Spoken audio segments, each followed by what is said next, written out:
নিত্যপণ্যের বাজার পরিস্থিতি জানাতে ফরিদপুর থেকে যুক্ত হচ্ছেন সহকর্মী সুজাউজ্জামান জুয়েল। আপনি যেমনটি বলছিলেন, আমি এখন দাঁড়িয়ে আছি ফরিদপুরের সবচেয়ে যে বড় বাজার, সেই চকবাজারে দাঁড়িয়ে আছি, যেখানে কিন্তু হাজার হাজার মানুষ বাজার করতে আসে। সেইখানেই আমি দাঁড়িয়ে আছি। আমি আপনাকে জানিয়ে রাখি যে আজকে আসলে যে বাজারের যে পরিস্থিতি, সেই বিষয়টা আপনার মাধ্যমে দেশের এসএটিভির দর্শকদের জানিয়ে রাখতে চাই যে বাজারের যে বর্তমান পরিস্থিতি আসলে জরুরি আইন, যেটি সান্ধ্য আইন বলে, সেই আইনের ঘোষণা হওয়ার পরপরই কিন্তু বাজারে একটি প্রতিটি পণ্যের যে দাম ঊর্ধ্বমুখী, সেটি কিন্তু আমরা লক্ষ্য করেছি। এরপরে যখন কারফিউ শিথিল হয়, অর্থাৎ শিথিল যখন হয়, এরপর থেকে আস্তে আস্তে পণ্যের যে দাম, নিত্য পণ্যের দাম, সেটি কমতে থাকে। কিন্তু সে কমার যে হার, সেটি কিন্তু কম। তবে বৃদ্ধি যখন পেয়েছে, সেই বৃদ্ধির হারটি আমরা এখনো লক্ষ্য করছি যে প্রতিটি তরি তরকারি কিন্তু 50 থেকে 60 টাকার মধ্যে আমরা দেখতে পাচ্ছি। এছাড়া কাঁচামরিচের কেজি 200 টাকা কেজি, এবং এছাড়া আদা, রসুন, পেঁয়াজ 100 থেকে 110 টাকা কেজি বিক্রি হচ্ছে।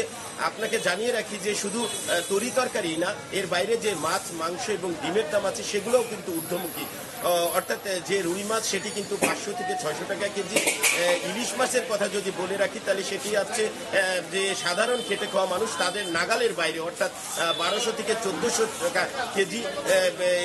এর বাইরে যে বড় মাছটি রয়েছে, সেটির ওজন আছে 2000 থেকে 2200 টাকা।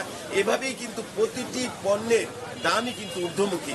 আমরা কথা বলেছিলাম যে জেলা ভোক্তা অধিকার অধিদপ্তরের যে সহকারী পরিচালক, অর্থাৎ সোহেল শেখের সাথে। তিনি আমাকে জানিয়েছেন আসলে এখন জরুরি অবস্থা চলছে, তাই আসলে যে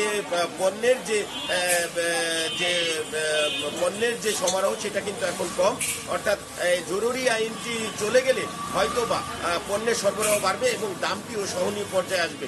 আমরা কথা বলেছি ব্যবসায়ীদের সাথে, তারা বলছেন আসলে যে এখন যে জরুরি আইন চলছে, এর মধ্যে যে ট্রান্সপোর্ট খরচ, অর্থাৎ গাড়ি ভাড়া যে, সেটি বেশি লাগছে।